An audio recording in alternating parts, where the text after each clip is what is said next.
portfolio for the Crown Estate. So I'd like to welcome everyone and hope you're all keeping well.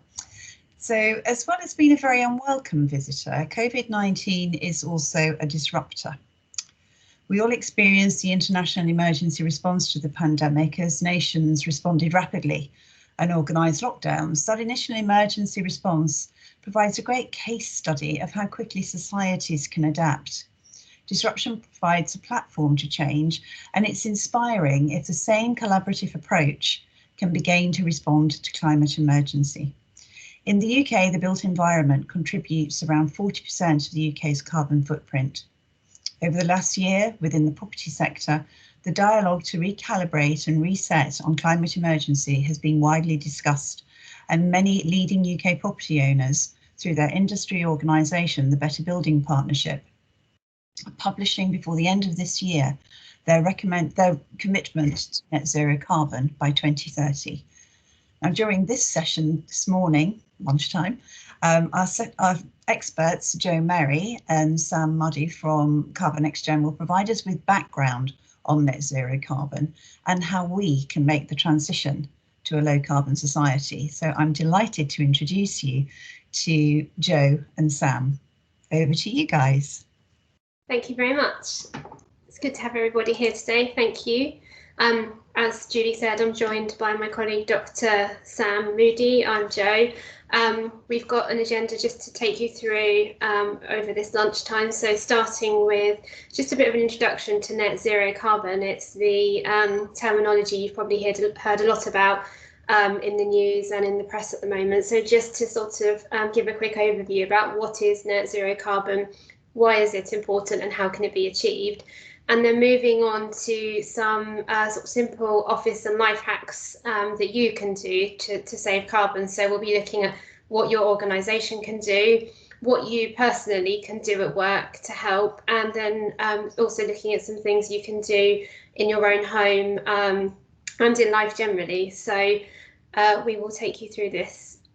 So starting with net zero carbon, just wanted to give a little bit of background as to where this term came from. So the 2015 Paris Agreement set out an ambition at a global level to limit global warming to well below 2 degrees, but to really try and strive to stay below 1.5 degrees. And it's been widely acknowledged that if we fail to reach these targets, you know, there could be some catastrophic and irreversible impacts. And I think, you know, as Julie said, we've all seen the impacts of this current crisis in terms of the pandemic. And I think there's a stark realization that the impacts of the climate crisis could be more severe than that of the pandemic. So this is something which needs action. And the wording has been mirrored in the Intergovernmental Panel on Climate Change in its special report about the need to limit warming of the planet to no more than 1.5 degrees C. So in the agreement, there was also a commitment from the signatories to balance their greenhouse gas emissions. So the idea is that we reduce our emissions as far as possible, and then we have to find ways to remove the emissions which are unavoidable. So that this is where the balancing came in, and this has been widely aligned to the term net zero carbon. So the UK was the first nation to set a legally binding target to meet net zero carbon emissions, and our target is 2050. But we've seen a number of other nations now following, and lots of businesses now setting their own net zero carbon targets to feed into this bigger national goal. Oops, sorry. Skip 2 slides. So just this is our definition of what net zero carbon is. I'll let you sort of read that on the slide, but it really breaks down into a few component parts. So one is reducing your greenhouse gas emissions, and that's across not just businesses, but also their wider supply chain. All of the activities that are undertaken by businesses have a knock-on effect on those wider emissions. So the scope of looking at what net zero carbon means at a business level is quite wide. The second element is, after sort of having reduced them, balancing any remaining emissions, which basically means undertaking projects to remove carbon dioxide from the atmosphere. So this is often achieved through schemes such as the planting of trees and other vegetation to provide carbon sinks, through to trials around technology such as carbon capture and storage, which will remove carbon from the atmosphere.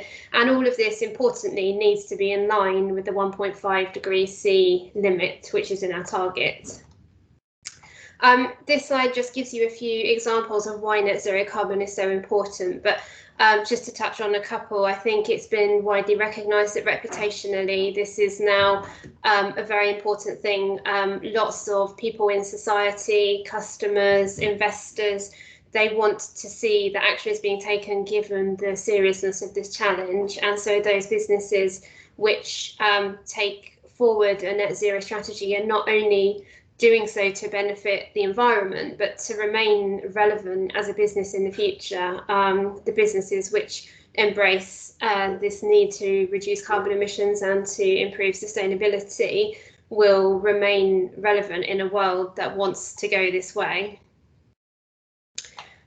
We just wanted to share this quote from Christina from the United Nations because it's quite powerful, and in her words she says, "We will move to a low carbon world either because nature will force us or because policy will guide us, and if we wait until nature forces us, the cost will be astronomical." And I think what she's really saying here is there is no choice. If we do not take the initiative and use the policies to get there ourselves, it will come in a much worse way, because nature will force us to get there, because what we're doing at the moment is not sustainable. And I think society's, woken up to this, and gradually and finally, action is being taken, but it's still quite a scale of a challenge to meet at the moment. I just wanted to introduce you briefly to different types of scopes of greenhouse gas emissions. I don't know if everybody's aware of these, but when looking at your business greenhouse gas emissions, these get incorporated into 3 categories. So scope 1 is your direct emissions. So this is where you're undertaking any activity where you're burning the fuel and you're creating the emissions at source. Your scope 2 emissions relate to purchased fuels, electricity, heat and cooling, where you're not doing the burning of the fuel directly where you're operating, but you do have significant influence over how you're using your fuels that you purchase, such as electricity, heating and cooling. And finally, scope 3 is a very wide category and relates to your whole value chain, for anything from the goods you purchase, the waste you produce, the business travel that you conduct, and where you invest. So it really is a very wide, broad range, and typically a net zero strategy needs to look at how you can influence and reduce your emissions in every one of these scopes. The 5 key principles that we've developed to meeting net zero are, firstly, to measure. You need to understand where you are and understand what your carbon emissions are, because this is what you're trying to reduce and eliminate over time. You then need to reduce, and the requirement to reduce energy can't be overstated. We really need to reduce our emissions if we're going to stand any chance of meeting the target. Although the 3rd step we show is go green, and we are seeing a significant increase in renewable energy, there is not enough renewable energy to meet the demand that we need currently. So if everybody is reducing their energy, we'll need less green energy to go around, and we'll get there much quicker. The 4th step is, and we'll come on to this in a moment, but any residual emissions that can't either be eliminated through reduction or sourced from a renewable technology under Go Green can be offset. And the final step is to influence, and this is where we were talking about looking at your whole value chain, and it's really incumbent on businesses to think about how they can influence their stakeholders, their customers, their suppliers, their value chain to join the journey towards net zero. So just to touch slightly again on the renewable supply, as I just said a moment ago, sometimes this is seen as, an easy way out, but it really isn't, because at the moment there isn't enough renewable energy to meet 100% of the demand. And what we know is that electricity demand is going to increase as we move towards greater use of things like electric vehicles, and potentially as we see some electrification of heat. So what this graph shows is that if we can reach a point where over time the top line shows emissions coming down, the bottom line shows the capacity of renewable energy available coming up. Eventually, we will reach a point where the two meet, and that's ideally where we want to get to in order to meet net zero. You know, all of our energy that we are using is being met by a renewable source, and this is why the reduce element is just so important, and we can't rely on the use of renewables alone. It's also good where possible to prioritise being able to have local on-site renewables. That's obviously not going to be possible in every case, but where you can, that helps because it reduces some of the strain on our national grid, as well as reducing some of the transmission losses where power is distributed across long distances. And if you're looking at your own sort of green contracts and things, one of the things which net zero requires is this term additionality. So it's looking at, if you're going to go for a green contract, looking at contracts where additionality can be shown. So the money you're investing in your contract resulted in an investment in a project to support more renewable energy, which otherwise wouldn't have happened. And finally, just before I hand back to Sam, just to touch on offsetting. This is another term which has been used widely in the press lately, and I just wanted to touch on the pros and cons of this. So offsets really should be considered a last resort after all of the other measures have been exhausted as far as possible. So you need to reduce your emissions as far as possible, source green for anything that's left, and this really applies to anything where you can't source green emissions. So if, for example, you had a green electricity contract but you're still using some gas at the moment as you've not yet been able to phase that out, or for example you have no option but to have some business travel through flights, offsets may be the only way to deal with that after you've dealt with all of the things that you can. So the important thing is, if you are going to go down the route of using offsets, they must be credible, they must be ethical, and there are recognised frameworks that can be used to back them, so you can be sure that you're buying good quality carbon credits. Not all carbon credits are equal. There's lots of different projects available, so doing some research into where you're investing in your offsets is really important. Because some of them won't be considered net zero. You know, they may still help to reduce energy, but not necessarily in a carbon neutral way. So something else to consider. So now I will hand over to Sam, who will take you through some of our office and life hacks for carbon saving. Thanks for that, Jo. That's a really, really good brief background in quite a complex subject. So now I was hoping to spend about 20 minutes taking you through what you can do as an employer if you have some decision-making capability, what you can do as an employee for your company and your office environment, and then finally what you can do as an individual as we're all spending so much more time at home. So firstly, these are some top tips of what you can do if you have that decision-making capability for your business. So procuring green energy comes on nicely from everything that Jo mentioned. We understand that in some Crown Estate buildings, the tenants are fed from the landlord supply, and the Crown Estate already procures green electricity. But in some buildings, tenants have their own direct fiscal meter, which they can procure their own. So that's one of the first immediate things that you can do, and often doesn't actually incur any increased cost. So the next most vital thing is to measure your energy and carbon baseline. So we always say you can't manage what you can't measure.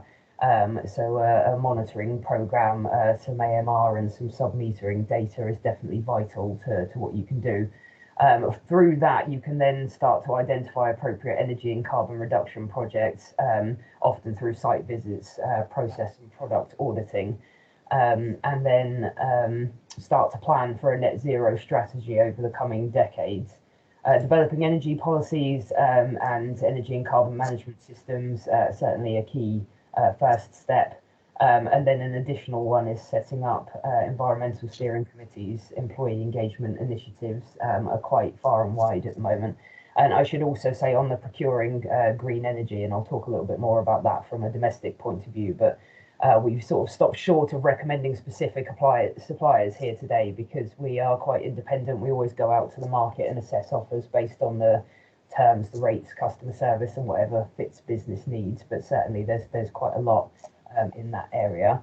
So the next slide gives you sort of an idea of the sort of work that we do in providing a net zero strategy and a roadmap. Some of our clients are looking to 2030 with really high ambitions. The sort of bog standard is more the 2050 approach. But you can start to see how these things fit together, from monitoring, targeting and engagement, behavioural change programmes, building management system controls reviews, starting to look at technologies like LED lighting, optimising heating systems, cooling systems, anything to do with building fabric improvements. Obviously, in line with this, we also do things around construction and the embodied carbon, that's the carbon in the manufacture of building fabric. Then obviously the renewable power, the heat decarbonisation, as I mentioned, and scope 3 emissions reduction. And this isn't necessarily a chronological order, but certainly something that you can see to build up a roadmap. And on the next slide, this is how it sort of fits into a wider picture. And apologies, this is a little bit faint on this slide, but again, you can see over time how you've got the current greenhouse gas emissions as the baseline from the monitoring programme, and then incremental chips away at it over time, with the removals and the offsetting programmes coming right at the end. And often that influence, the penultimate column right at the end there, is one of the largest sections. So starting to influence your supply chain is certainly something that we work on.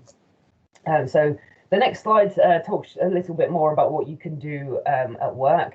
So I've sort of split these into a couple of categories here. The first one being engagement and brainstorming. So it's a great start to set up an environmental steering committee. As I said, this is usually something that comes sort of top down, but certainly whilst a lot of people don't like to be the hippie banging the drum, making others feel bad about inaction, trust me, I know quite a lot about that.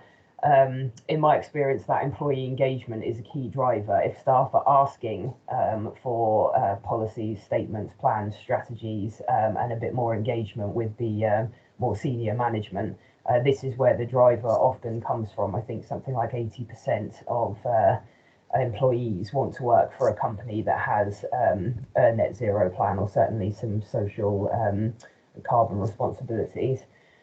So alongside that, you can ask for and engage in and provide group workshops, staff surveys and questionnaires, and the incentive schemes that I mentioned before. So some of them that we use, teams can pledge a selection of actions, collect points, and even win cash prizes on reducing their carbon footprints at work and at home. So the next area is policy. So again, as I mentioned, ask to see the environment and energy policies. It's usually through that you can then start to take more tangible action. So once you know the policies and procedures, you can start to act on certain aspects around tampering with thermostats or changing the lighting levels. A lot of people fear the impact on others' preferences and what the overriding sort of policies and procedures are to start going up in a busy office and turning heating up and down. But certainly if you engage with your employer and you know the policy, then doing things like that are certainly welcome. Things like small, taking the stairs leads to a really, really large impact. I've seen quite a lot of research on initiatives that direct people towards the stairs, and you can sort of hit a button that records how many people are taking the stairs instead of taking the lift, and you can really see how much that builds up. Simple things like adjusting the space heating settings, shutting windows, using appropriately blinds do add up. But as I said, at the moment, is COVID permitting really with interfering with windows and ventilation at this point. The next slide, CPD and training for staff and suppliers and partners. So asking for training yourself or training for other members of other teams. Things like energy champions. So I work quite closely with large teams of energy champions or multi-estate, multi-site organisations where on a region or a brand basis they have an energy champion. So asking for more training if you work with someone like that or potentially want to be someone like that. And then the final area here is embedding low carbon and low energy principles as far and wide as you are able to in your role. So that's anything from HR, embedding these principles into recruitment, procurement, again, for your supply chain, looking for people, services and products that are comfortable with certain aspects of home working and net zero and energy management. And this can even be added into staff appraisals and KPIs. So the next couple of slides talk more about a person's carbon footprint. So I decided for the preparation of this particular series of workshops that we do on sort of individual carbon footprints to look at one of my close friends, because it's one thing to look at average data, but the sort of people I work with, this particular person has sort of eats meat roughly 4 or 5 times a week, wastes little food, doesn't really go out to restaurants very often, drives a medium-sized combustion vehicle for 2-5 hours a week, doesn't take any trains or buses, goes abroad once a year, doesn't do any offsetting, has a 3-bedroom house, family of 4 with 2 adults and 2 kids, doesn't do anything on the green tariff, has gas heating, modest few improvements, anything that he's done to save money, buys the usual amount of stuff, so new clothes, new shoes, TVs, laptops, new phone every year or 2, and has the typical amount of sort of waste treatment, recycling, these kinds of things. The statistic that we came out with for him was he produces 11.2 tons of CO2 a year, and it falls broadly into these 4 categories. The real shocking statistic around this is that the average person in the UK will have a greater carbon footprint by the 12th of January than people in 7 African nations will have in a year. And I quite like that statistic for really putting it in the global perspective.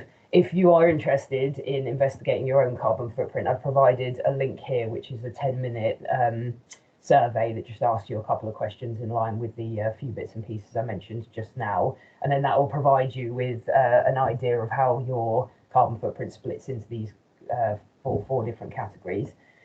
So now I'll talk you through these 4 categories on sort of the top tips that we have for how to manage this on the next slide, starting with home energy improvements. So most people are familiar with the standard energy efficiency improvements that you can do in your house, from boiler upgrades, insulation schemes, obviously for the grandiose, the renewables, the solar PV, the solar thermal, and upgrades to glazing, even doors, to try and keep hot air in and cold air out.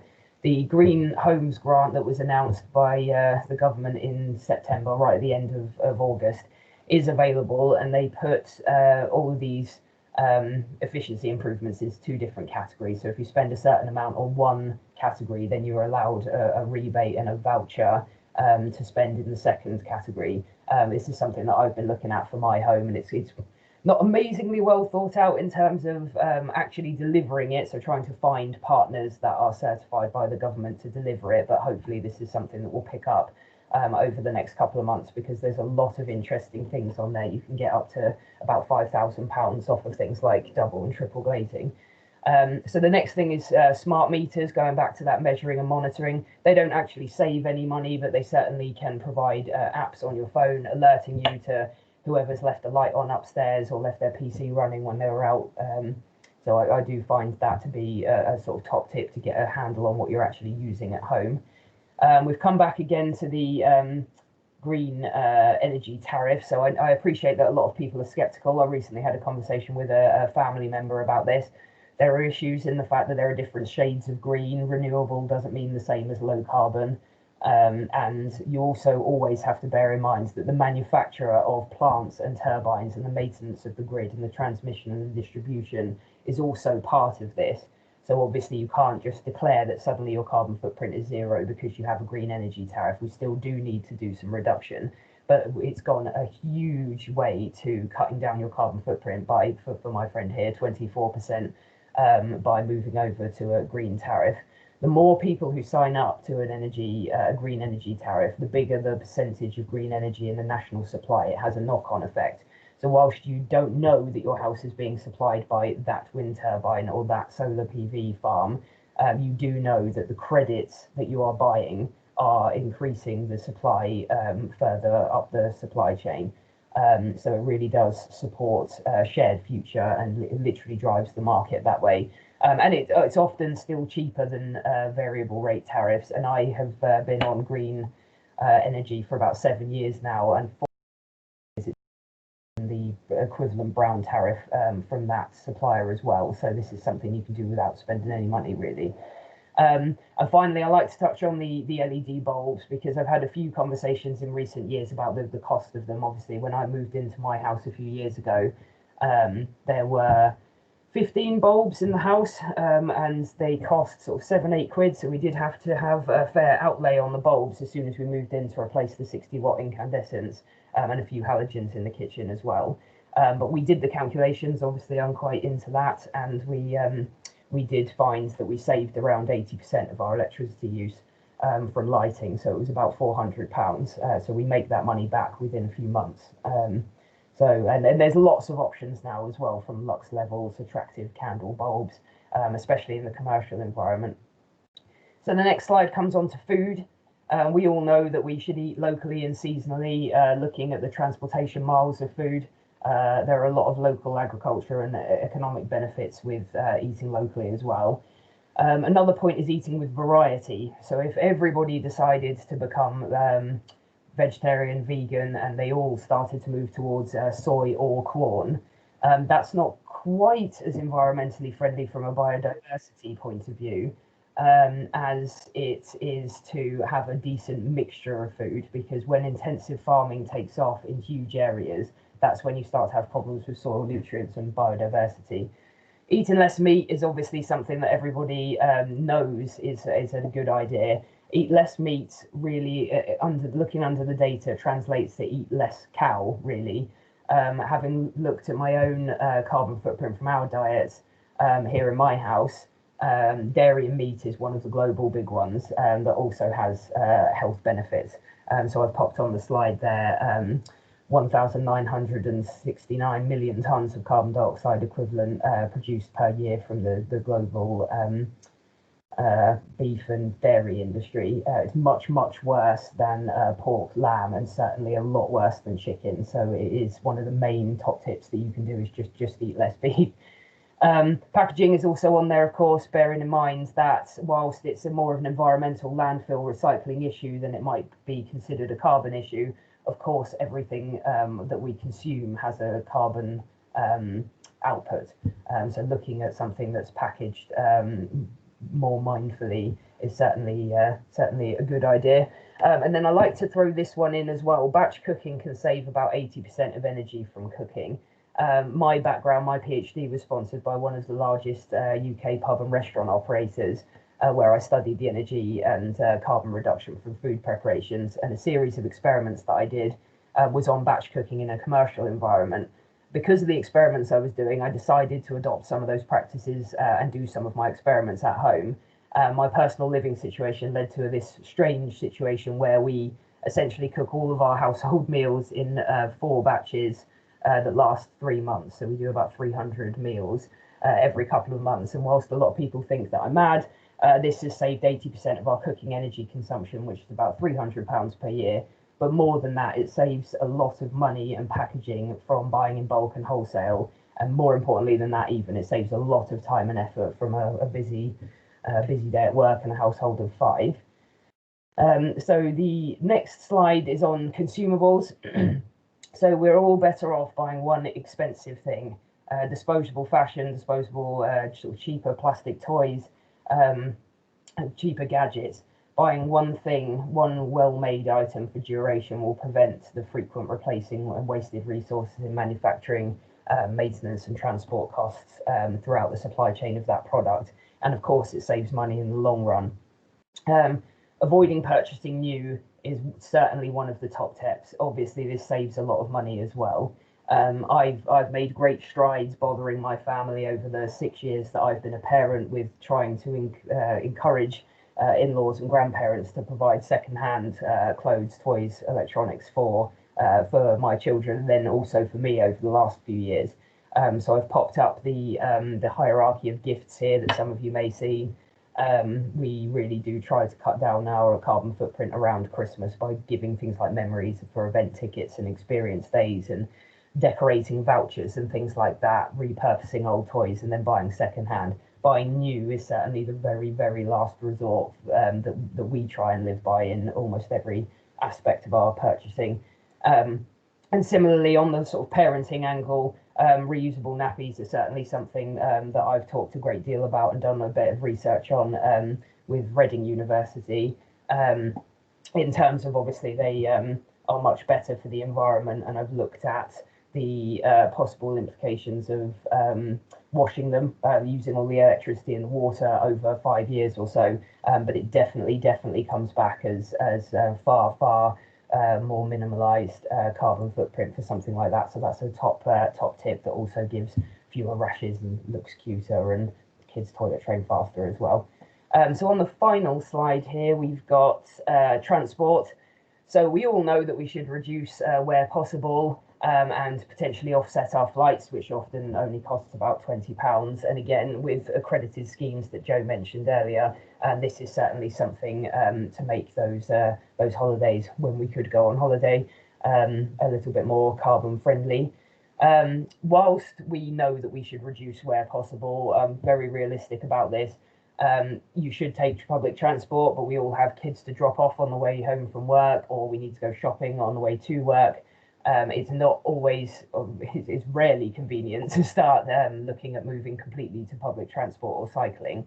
And obviously in the news recently, there's been this big EV announcement over the next 10 years. Just coincidentally, a month ago, both of my cars died unexpectedly, and I was very privileged and excited to purchase a full EV myself. And there is no way that I'll ever look back on that. Now that we've had it a month, I've done my full return on investment calculations and a projection over the next 10-20 years for us here at home. And just to give an inkling about that, I had a Kia that did 55 miles per gallon, drove it about 15,000 miles a year on a 2 to 5 hour commute per week, which was about 3.2 tons of carbon dioxide equivalent a year.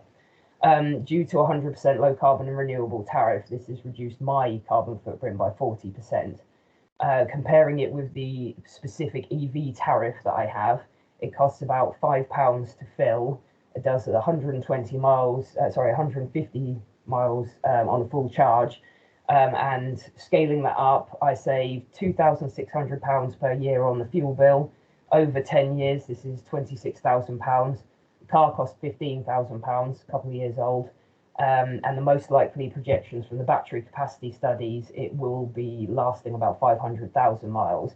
So we're quite confident, optimistic, and looking at having it for 20 years, which would save a total of £37,000, dwarfing that upfront cost. So that's over and above the 15,000 that we spent. Now, I completely appreciate a lot of people can't afford to just drop everything and buy a new car, but we were spending £320 a month on fuel, and now we're spending £280 on a finance plan. So we're still saving money, even though we bought a new car. I get a lot of questions around if it's similar to driving a milk float, and the car that I've just purchased does 0 to 60 in 5 seconds, which is compared with a decent BMW or Mercedes. Even the VW Golf electric does 9 to 10 seconds on 0 to 60. So they are very, very nippy compared with some of their counterparts. Obviously, there's also for people who aren't ready to make the leap, or it's just not possible to make the leap, driving better is certainly something to be aware of. So correct tire pressure, removing excess weight from the cars, and slowing down by 10 kilometers an hour can improve fuel consumption by 25%. So certainly you can do a whole hour or so's CPD session on EVs if anybody's ever interested. So I think that's about it now. Thank you very much. Any advice on the sort of high-level business strategy to individual questions about what you can do at home, anything that you've heard here today, we work with a wide range of sectors and service levels, and we're happy to answer any questions. Thank you very much. Thank you. That was absolutely amazing. Wow.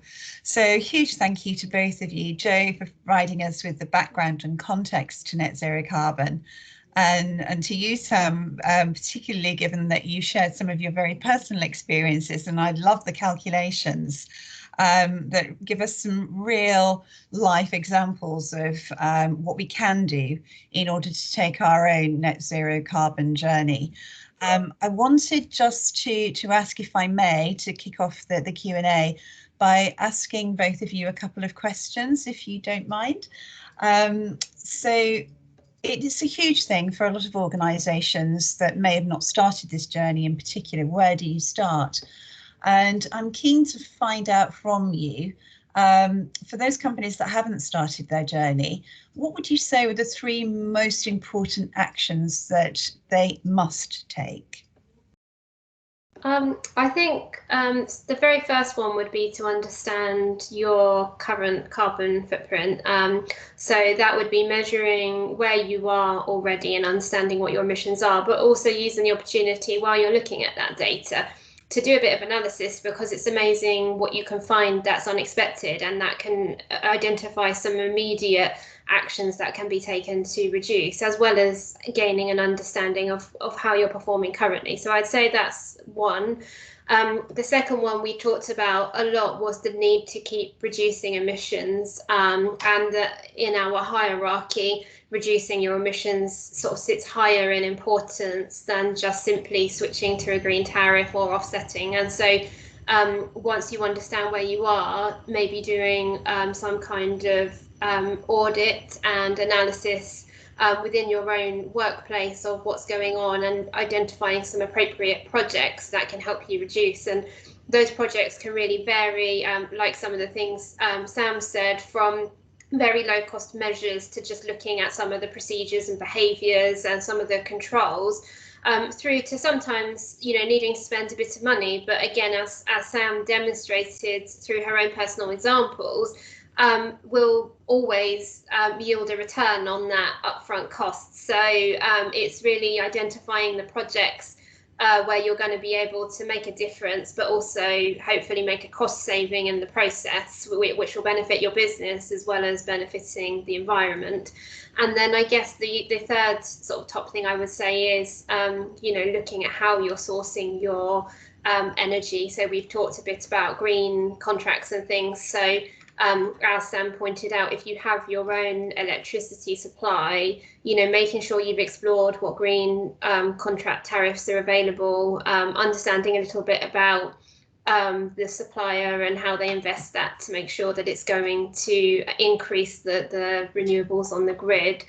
And that we're also starting to see things like green gas contracts become available. They're a bit more expensive at the moment, but it is something that can be looked at and will probably come down over time. And you know, even looking at, you know, where it is feasible, can you put your own renewables in, solar panels and things like that. So I think those would be the top 3: measure your footprint, identify and undertake some projects to reduce, and then look at how you're sourcing what energy you are still using from renewables as far as possible.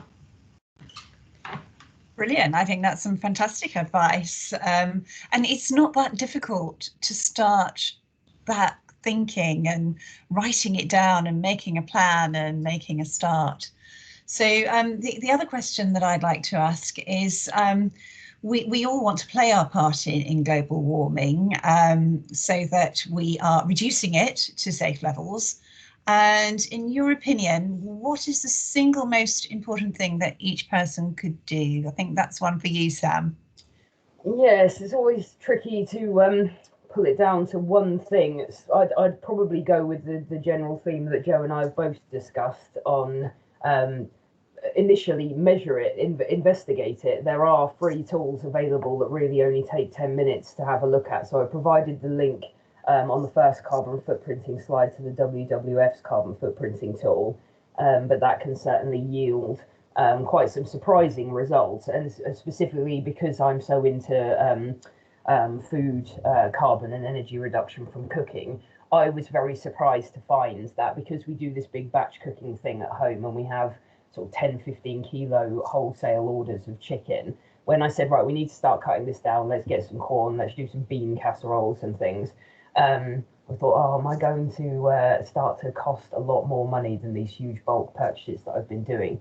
When I investigated it more fully, I found that the carbon footprint of chicken was quite small. So if I started to chip away and say bought 5 kilos less, I wasn't actually making that much of a dent. However, if I bought 5 kilos less of the mince and started to switch to corn bolognese instead and try and sly it under my husband's plate without argument, then it produced a lot more of a saving for us. So the next things under measuring it really were certainly the green tariff. So again, something like USwitch is really useful. So every year at the end of our tariff, I go on USwitch, type in the information that I've got, and then check the little box for green only, and then start to investigate that fuel mix. So there are 1 or 2 providers that go for 100% low carbon. So renewable often categorizes nuclear. If you really want to move away from that and you're thinking, no, I don't want to be part of the nuclear supply chain, then there are a couple of providers that are certainly just low carbon renewable, and you can start to look at the fuel mix.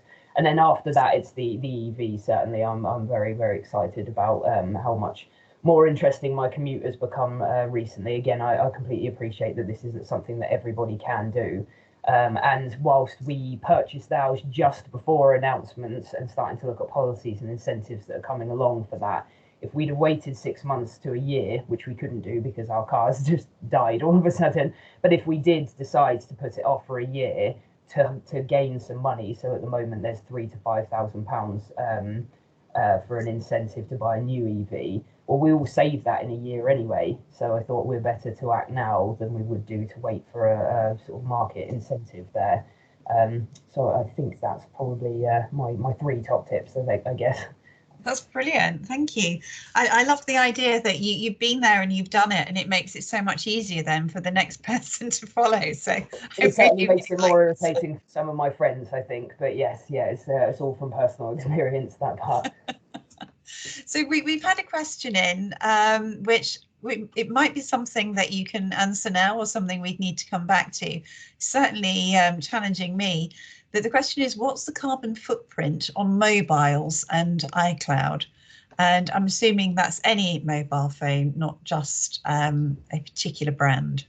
It's certainly particularly difficult to answer off the cuff for specific brands, but I do know that in the last 10 years, since 2010 and the sort of prevalence of smartphones, the smartphone as an individual device emissions went up from 17 megatons to 125 megatons in those 10 years. So it's now at 11% of ICT emissions. So the footprint is certainly driving along. I know that I can get data for individual devices if anyone is specifically interested. But you do raise a really interesting point around iCloud and cloud storage. One of my colleagues at the doctorate centre that I was part of at Reading University, his entire thesis was sponsored by Microsoft and looking at cloud storage. And it was a much, much bigger carbon footprint than anybody possibly realised. Obviously, data centres are hugely energy hungry. They have a lot of cooling requirements. There's some interesting things going on from Microsoft's side of things. They're starting to look at putting their data centres under the sea, starting to put them on submarines in the Arctic, using things like heat recovery, so they can start to become part of the sort of smart heat networks. So there are things happening, but certainly I've only bought 2 smartphones for this reason. Obviously, people are aware that there are battery problems. There are lots of emissions in the supply chain around lithium mining. But certainly I've recently started to watch how many photos that I'm taking of my young kids and trying to thin them out a couple of times a month so that I'm not taking up more storage space each year. It's a very, very tricky thing that we're all going to have to be a bit more mindful of in the future, I think. Brilliant. I wasn't sure that you'd be able to answer that, and I think that's fantastic. So thank you for that. We've also had a couple of other comments. One is, rather than a question, it's a comment that we should all remember that we can switch things off, which I think is very good practical advice. I think one of the things that tends to happen in an office environment, and we have a very smart office environment, the lights are meant to go off. I say meant. When someone leaves the room, they don't always do that. And we do have an off override, but people do tend to forget to use that. So one of the other comments we've had is, might be something I need to answer, are the Crown Estate looking to store carbon for future energy use? I think I read an article on it. It may well be that the Crown Estate have quite a diverse portfolio, and a significant part of their portfolio is ownership of the seabed. I think it's up to 14 miles out to sea in the majority of the coastline, but not all of it around the UK. And they have very successfully created collaborative partnerships with companies who wish to install wind turbines. And so it may well be part of that element of their business. So unless, Sam, you have any other information that in your life in research that you could add to that, I think that's probably where we need to leave that, but I can certainly look into it and get back to that particular person. And then we have server impact storing emails has recently been raised by one of our offices. So that's good that you've covered that one off, Sam. Fantastic. And I think we have probably covered the questions that have been raised so far. So I think perhaps it's time to say a huge thank you again to both of you and to Carbonxgen for being our expert speakers today. I'm pretty sure that everybody has taken away not one, but 3 or 4 things to really sort of mull over, to cogitate on, and to actually then do something with. And if we can do that in these bite-sized sessions, we are always congratulating of the speakers, because they are going to change some people's lives as well as their business life, their home life too. So thank you very much to both of you. Thank you for being with us. Thank you very much for having us. Thank you for attending. Thank you.